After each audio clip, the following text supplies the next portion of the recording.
20 mètres, c'est la distance à parcourir à la nage pour ces scolaires. Et ils étaient bien courageux ce matin, vu la température de l'eau. Elle est à 18 là. C'est assez pour nager? Ouais, c'est assez parce qu'on leur met des combines, mais ça reste froid quand même.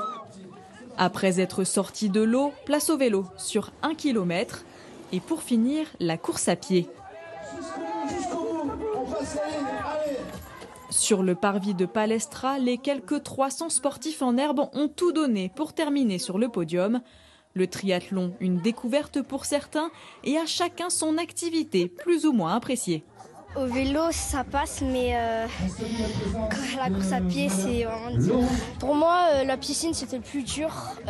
Déjà, d'aller dans l'eau, elle est glacée.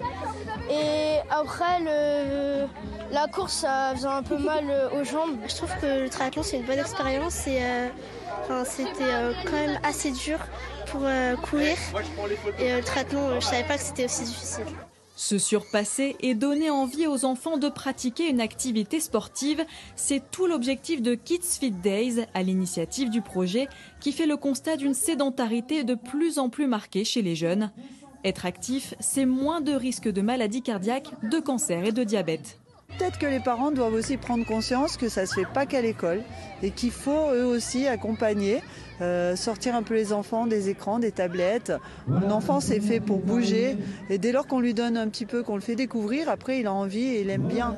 Pour récompenser leurs efforts, les élèves ont reçu chacun une médaille.